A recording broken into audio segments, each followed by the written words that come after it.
Hello readers, मैं आ गई हूँ शेमलेस लव के एपिसोड 51 के साथ। उम्मीद करती हूँ आप लोगों ने इसके पिछले वाला एपिसोड ज़रूर पढ़ा होगा, जिसमें सिया का किडनैप हो जाता है और वो वहाँ से अपनी जान बचाकर भाग निकलती है। लेकिन कमरे से भागने के बाद गुंडे सिया को रास्ते में दोबारा दबोच लेते हैं। वे उसके साथ बदसलूकी कर वीडियो बनाने की धमकी देते हैं और फिर उसके बाल पकड़कर बेरहमी से ज़मीन पर फेंक देते हैं।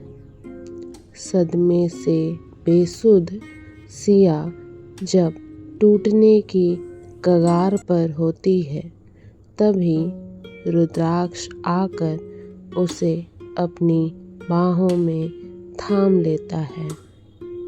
वह उसके माथे को चूमकर सुरक्षित होने का भरोसा दिलाता है और सिया उसके सीने से लगकर फूट फूट कर रोने लगती है। इसके बाद रुद्राक्ष का रूप एक बेरहम और खौफनाक इंसान में बदल जाता है। वह पलक झपकते ही बंदूक से गुंडों को अधमरा कर देता है।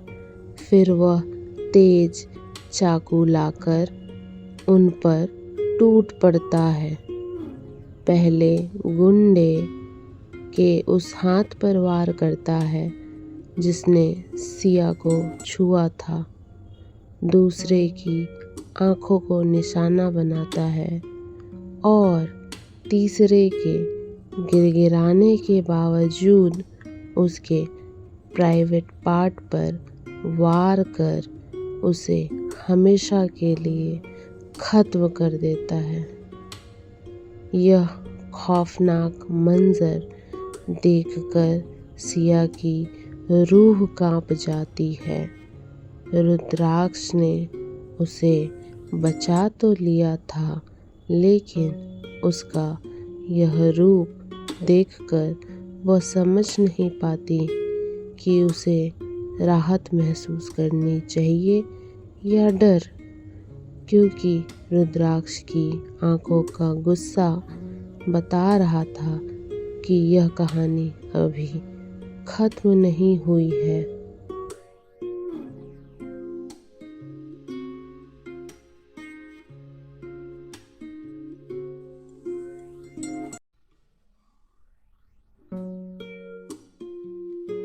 तो चलिए अब आगे बढ़ते हैं। इसी बीच रुद्राक्ष ने खून से सना चाकू जमीन पर फेंक दिया और गुंडों की जीप के पास गया। उसने जीप का पेट्रोल पाइप काट दिया, जिससे पेट्रोल बाहर तरपते हुए आदमियों के ऊपर गिरने लगा। रुद्राक्ष उनके पास खड़ा हुआ और जेब से लाइटर निकालकर सुलगाने लगा। सिगरेट का एक गहरा कश खींचते हुए उसने ठंडी आवाज में कहा, आग से उलझने का अंजाम पता है क्या होता है? नहीं पता ना? रुक, अभी पता चल जाएगा। इतना कहकर उसने वह जलती हुई सिगरेट बहते हुए पेट्रोल पर फेंक दी और सिया की तरफ मुड़ गया। सिया डर के मारे थर-थर कांपते हुए 2 कदम पीछे हट गई, क्योंकि पीछे आग की लपटें उठ रही थी। वह रुद्राक्ष की तरफ देखने से भी कतरा रही थी, लेकिन जैसे ही रुद्राक्ष उसके बिल्कुल करीब आया, उसने सिया का चेहरा मजबूती से थाम लिया। उसने सिया की आँखों में बड़े ही जुनून और दीवानेपन से देखा और फुसफुसाया, धमाके के लिए तैयार हो डार्लिंग। ये सुनते ही सिया की आंखें खौफ से फटी की फटी रह गई। इससे पहले कि वह कुछ समझ पाती, रुद्राक्ष ने उसे खींचकर अपने सीने से कसकर लगा लिया, ताकि वह पीछे का मंजर न देख सके। और तभी उनके ठीक पीछे खड़ी जीप के धमाके की वह आवाज़ इतनी खौफनाक, इतनी भयानक थी कि उसने सिया की रूह कँपा दी। डर के मारे उसने रुद्राक्ष को और कसकर पकड़ लिया और अपनी पूरी ताकत से उससे लिपट गई। उधर भड़की हुई आग ने तड़पते हुए उन गुंडों को बेरहमी से अपनी लपेट में ले लिया और वे दर्द के मारे बुरी तरह चीखने चिल्लाने लगे। उनकी दर्दनाक चीखें सिया से बर्दाश्त नहीं हो रही थी। उसने अपने कान बंद करने की कोशिश की, लेकिन रुद्राक्ष ने उसके हाथों को जबरन हटाकर सिया के गालों को अपनी हथेलियों में थाम लिया। सिया चाहकर भी रुद्राक्ष से नजरें नहीं मिला पा रही थी, क्योंकि उसका चेहरा खून से सना हुआ था। रुद्राक्ष की आँखों में एक खौफनाक जुनून और पागलपन साफ झलक रहा था। उसने सिया की आँखों में घूरते हुए बेहद ठंडे और खतरनाक अंदाज में कहा, अगर किसी ने तुम्हारी तरफ आँख उठाकर भी देखा तो मैं उसका वजूद मिटा दूंगा, समझी।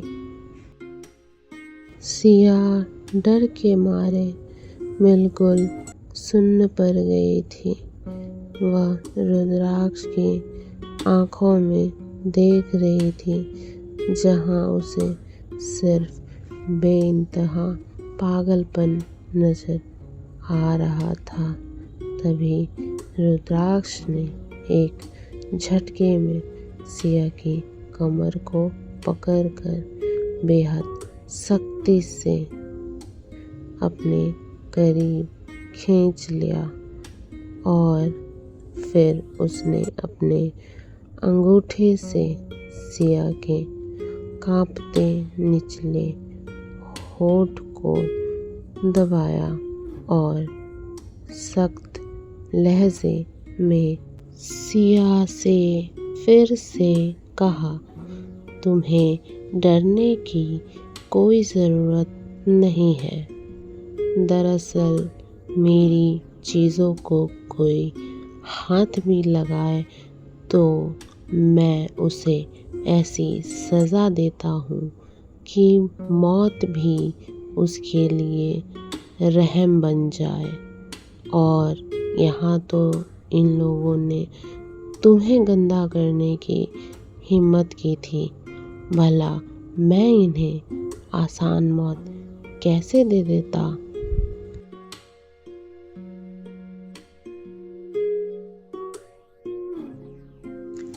रुद्राक्ष की बातें सुनकर सिया का दिल दहल उठा। वह और भी ज़्यादा डर गई। उसका वह खून से सना चेहरा और डरावनी बातें सिया के बर्दाश्त के बाहर थी। अचानक सिया का सिर चकराने लगा और आँखों के सामने गहरा अंधेरा छा गया। इससे पहले कि वह ज़मीन पर गिरती, वह रुद्राक्ष की बाहों में ही बेहोश हो गई। रुद्राक्ष ने बिना एक पल गवाए सिया को अपनी गोद में उठाया और तेजी से कार की तरफ बढ़ गया। उसने सिया को पिछली सीट पर लिटाया और गाड़ी की रफ्तार बढ़ाकर सीधे खुराना मेंशन की तरफ निकल पड़ा। मेंशन पहुंचते ही वह सिया को लेकर जैसे ही दरवाजे के अंदर दाखिल हुआ, वहाँ मौजूद सभी लोग जो सिया को लेकर पहले से ही परेशान थे, वे सन्न रह गए। रुद्राक्ष के कपड़े खून से सने थे और उसकी बाहों में बेसुध पड़ी सिया की ऐसी हालत देखकर गौतम जी और जूली के होश उड़ गए। वे पूछना तो बहुत कुछ चाहते थे, लेकिन रुद्राक्ष के चेहरे को देख डर से कुछ बोल नहीं पाए। रुद्राक्ष सीधे सिया को लेकर उसके कमरे में गया और उसे बिस्तर पर लिटा दिया। गौतम जी और जूली भी पीछे पीछे कमरे में आए। रुद्राक्ष ने एक बार सिया की तरफ गहरी नज़र से देखा और बिना कुछ कहे कमरे से बाहर निकल गया। बाहर आते ही उसने तुरंत अपना फ़ोन निकाला और किसी को कॉल मिलाते हुए सख्त आवाज़ में तुरंत मेंशन पहुंचने के लिए कहा। इधर सिया की ऐसी हालत देखकर जूली का खून खौल उठा। उसने तुरंत नौकरानी से पानी मंगवाया और सिया के चेहरे पर पानी के हल्के हल्के छींटे मारे। कुछ ही पल बाद सिया की उंगलियां हल्की सी हिली और उसने धीरे धीरे अपनी आंखें खोली। वह घबराई हुई नज़रों से पूरे कमरे को देखने लगी। उसकी सांसें तेज चल रही थी और चेहरा अब भी डर से सफ़ेद पड़ा था।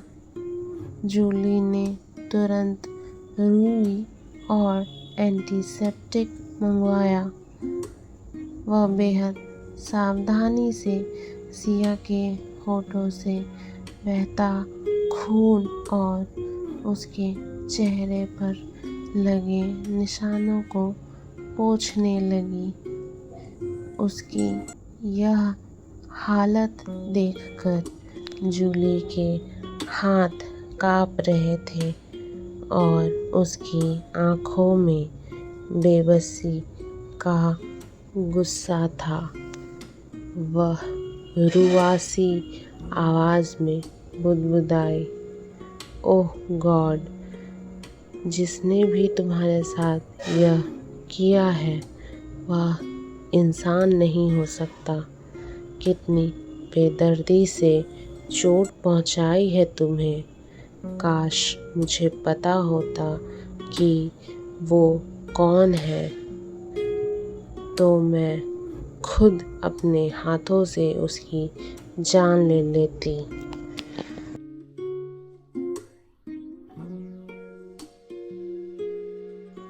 कुछ ही देर बाद डॉक्टरों की एक स्पेशल टीम मेंशन पहुंच गई। डॉक्टरों को कमरे में आते देख गौतम जी तुरंत आगे बढ़े और बेहद चिंतित आवाज में बोले, डॉक्टर प्लीज़ देखिए इसे। अगर आपको ज़रा भी लगता है कि सिया को अस्पताल में भर्ती करने की ज़रूरत है तो मुझे तुरंत बताइए। मैं कोई रिस्क नहीं ले सकता। वहीं जूली लगातार गुस्से में कुछ न कुछ कहे जा रही थी, लेकिन सिया बिना कुछ बोले सुन्न पड़ी रही। उसकी आंखों में एक अजीब सन्नाटा था, पर दिमाग में भयंकर तूफान चल रहा था। आज उसने रुद्राक्ष का जो खौफनाक रूप देखा था, उसने उसकी रूह को अंदर तक कँपा दिया था। वह अभी भी थर-थर काँप रही थी। इसलिए नहीं कि उन गुंडों ने उसके साथ क्या किया, बल्कि इसलिए क्योंकि आज उसने रुद्राक्ष खुराना का वो रूप देख लिया था जो किसी खूंखार जानवर से भी बदतर था। सिया अभी अपने इन्हीं उलझे हुए ख्यालों से जंग लड़ रही थी। इसी बीच डॉक्टर उसके पास आए और सबसे पहले उसकी नर्व्स और ब्लड प्रेशर की सामान्य जांच की। तभी कुछ पुलिस वाले कमरे में दाखिल हो गए। उन्होंने आगे बढ़कर इजाज़त मांगते हुए कहा, मिस्टर खुराना, यह सिर्फ एक रूटीन जांच है। हमें मिस सिया से कुछ पूछताछ करनी होगी। गौतम जी ने डॉक्टर की तरफ देखा। तभी एक इंस्पेक्टर ने डॉक्टर की तरफ देखकर कहा, हम ज़्यादा समय नहीं लेंगे डॉक्टर, हमें सिर्फ कुछ ज़रूरी सवाल ही पूछने हैं। दरअसल डॉक्टर और पुलिस दोनों को ही रुद्राक्ष ने ही बुलाया था। और उसने मौके से सारे सबूत भी हटवा दिए। डॉक्टर ने हल्का सा सिर हिलाते हुए कहा, फिलहाल मरीज होश में है और थोड़ी देर बाद कर सकती हैं। बस ज़्यादा तनाव ना हो, इसका ध्यान रखिएगा। गौतम जी ने धीरे से सिर हिलाया और सिया को समझाते हुए कहा, सिया बेटा, इंस्पेक्टर तुमसे कुछ सवाल पूछेंगे।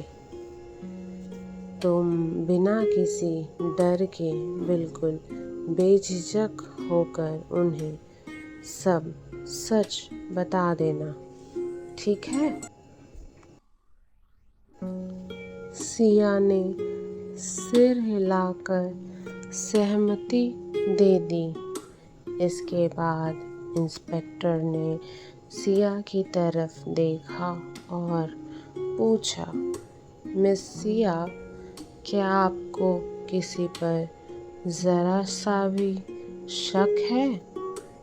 आपको क्या लगता है कौन हो सकता है जिसने आपके साथ ये सब करने की हिम्मत की है?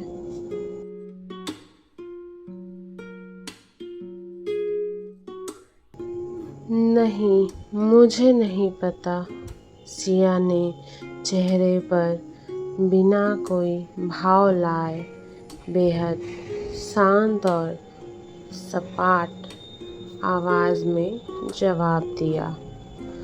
तभी इंस्पेक्टर ने अगला सवाल किया, और वे किडनैपर्स वे उस जगह पर अचानक मौके पर ही कैसे मर गए?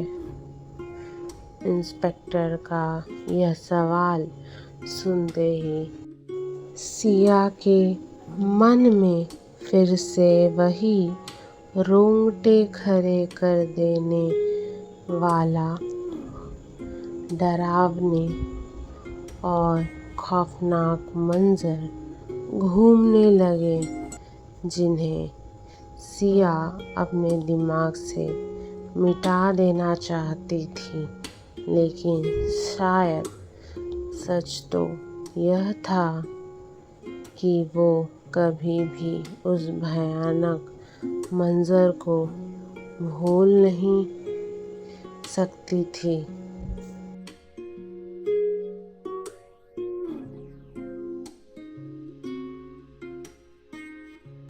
उसी पल सिया ने गौतम जी की तरफ देखा और उसके दिल में एक अजीब सा ख्याल आया कि क्या उनको ज़रा सा भी अंदाज़ा है कि उनका अपना बेटा इंसान के रूप में एक खूंखार हैवान है? सिया अभी अपने ही विचारों में खोई हुई थी। तभी गौतम जी ने बड़े प्यार से उसके माथे पर हाथ रखा और दिलासा देते हुए कहा, घबराओ मत बेटा, जो भी हुआ है पुलिस को सब बेझिझक बता दो। हम लोग हैं यहाँ पर, डरो मत।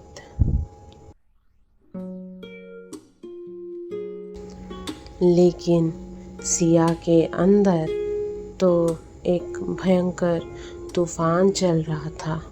उसने मन ही मन सोचा, नहीं, मैं ये हकीकत किसी को नहीं बता सकती, खासकर तब जब उसी हैवान ने मेरी जान बचाई है। सिया को अंदर ही अंदर लग रहा था कि रुद्राक्ष के बारे में छुपाकर वो बहुत गलत कर रही है।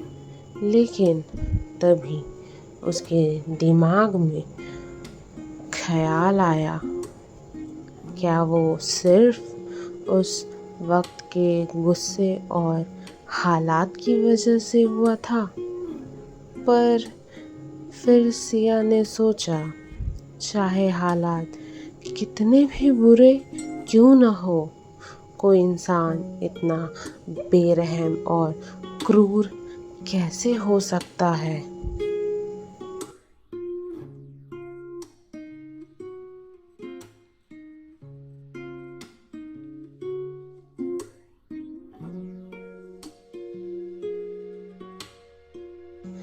सिया का दिमाग पूरी तरह से उलझ चुका था। उसे समझ नहीं आ रहा था कि वो क्या बताए और क्या छुपाए। आखिर में उसने एक गहरी सांस ली,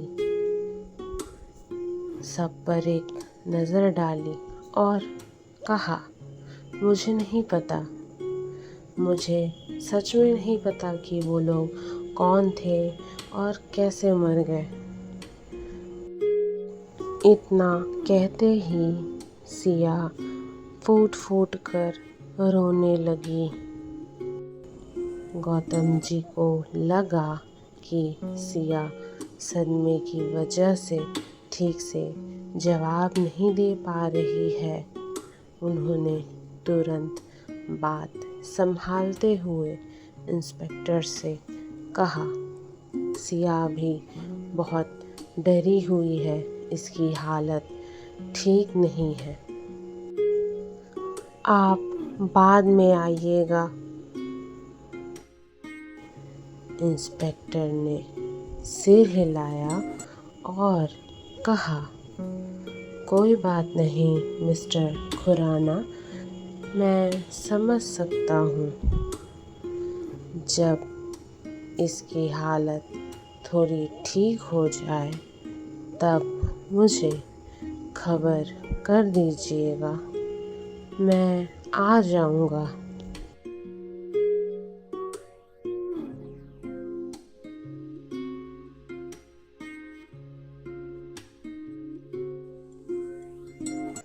पुलिस के जाने के बाद गौतम जी ने डॉक्टर की तरफ देखा और कहा, डॉक्टर साहब, अब आप आगे की जांच शुरू कीजिए।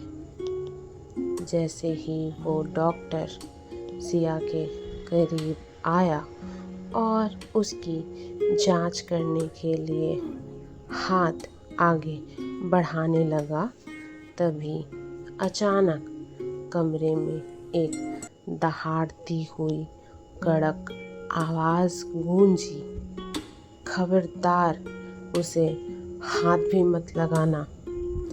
आवाज़ सुनकर कमरे में मौजूद हर कोई चौंक गया। सबने पीछे मुड़कर देखा तो वहाँ रुद्राक्ष खड़ा था, जिसकी आँखों में खौफनाक गुस्सा छलक रहा था। उसने अंदर आते ही सीधे उस मेल डॉक्टर का कॉलर पकड़ते हुए कहा, मैंने यहाँ फीमेल डॉक्टर्स यानी कि महिला डॉक्टरों की टीम को भेजने के लिए कहा था ना, तो तुम यहाँ क्या कर रहे हो?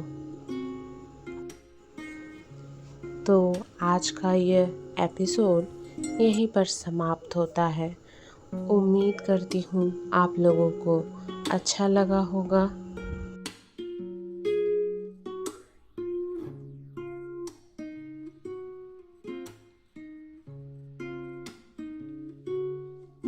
तो क्या रुद्राक्ष का जुनून और पॉजेसिवनेस अब सारी हदें पार कर देगा? जानने के लिए जुड़े रहे कमेंट में अपनी राय ज़रूर बताएं और मेरे चैनल को सब्सक्राइब करना ना भूलें। धन्यवाद।